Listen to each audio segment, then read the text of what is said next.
A temperatura subiu em Brasília. Alexandre Garcia revelou o maior escândalo da história. O Barba não quer investigação dos parlamentares e está apavorado com medo de uma CPI.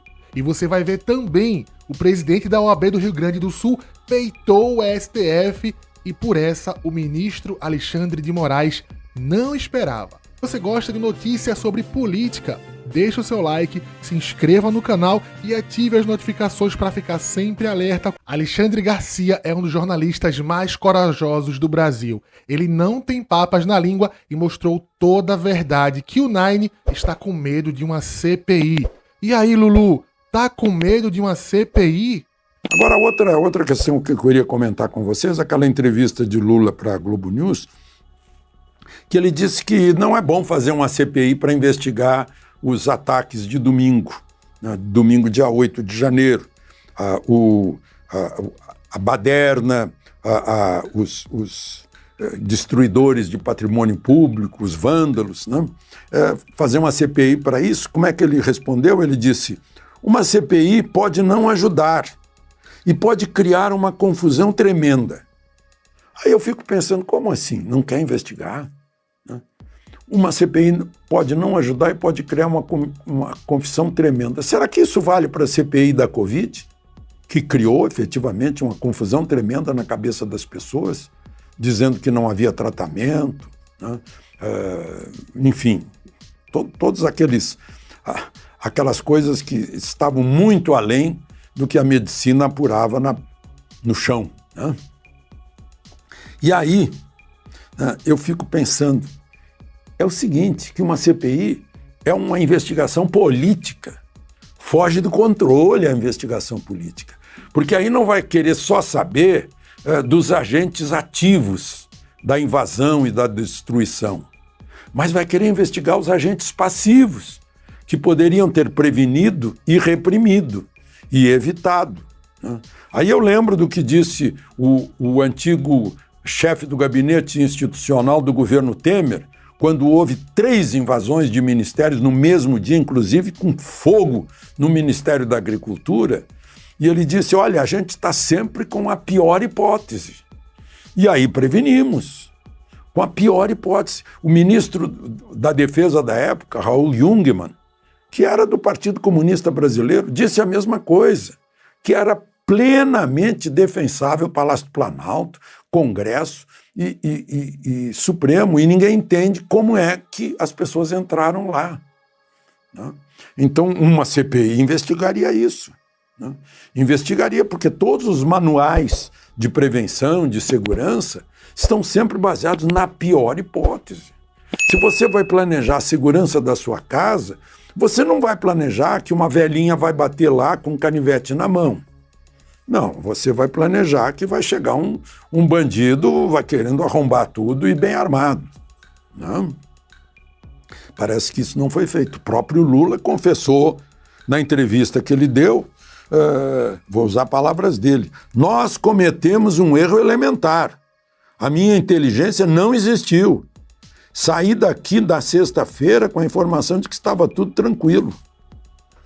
Então, como tirar o governador de Brasília responsabilizando, ou prender o comandante da PM responsabilizando? A PM não é a guarda do palácio, a PM é a guarda da rua.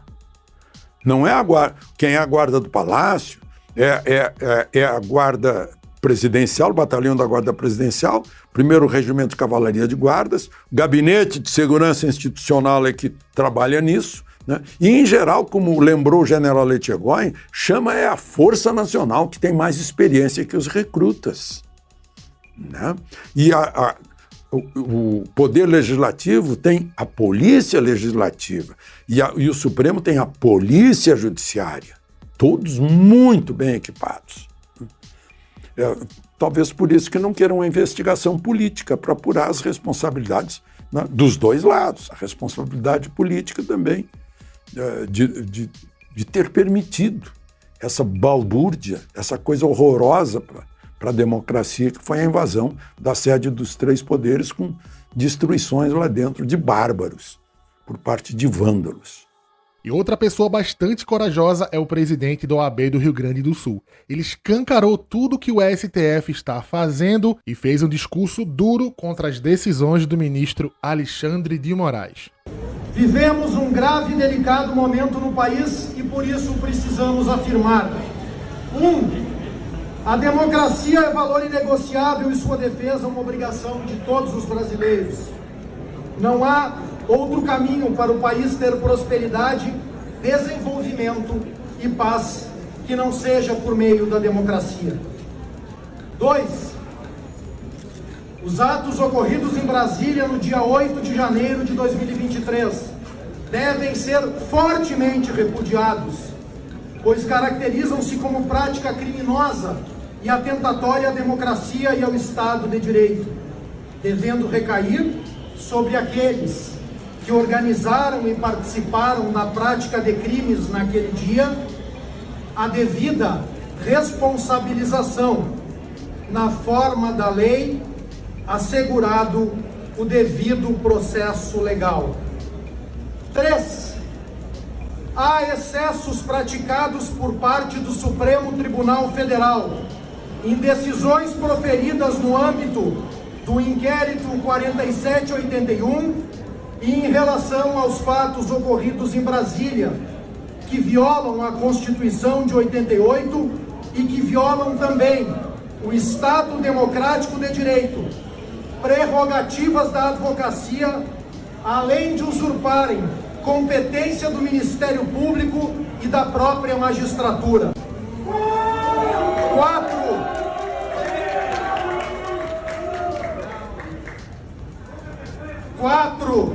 As eleições foram concluídas e qualquer questionamento deve ser feito na forma legal, pelos meios cabíveis e de maneira institucional. Iniciativas de golpismo devem ser condenadas, repudiadas e punidas, pois atentatórias ao Estado de Direito e caracterizada pela lei penal brasileira como crime. 5. Aqueles que possuem como missão a promoção da paz social e a garantia do cumprimento da Constituição, como o Supremo Tribunal Federal, não podem ser fonte de desequilíbrio institucional e do acirramento social, bem como não podem proferir decisões que ferem o devido processo legal e, portanto, o Estado Democrático de Direito.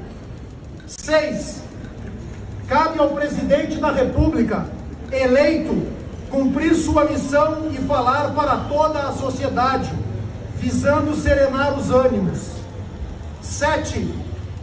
Cabe ao líder vencido ou aos líderes da oposição condenar expressamente iniciativas golpistas, criticar o governo e, se quiserem, criticar o processo eleitoral, desde que e exclusivamente pela via da institucionalidade.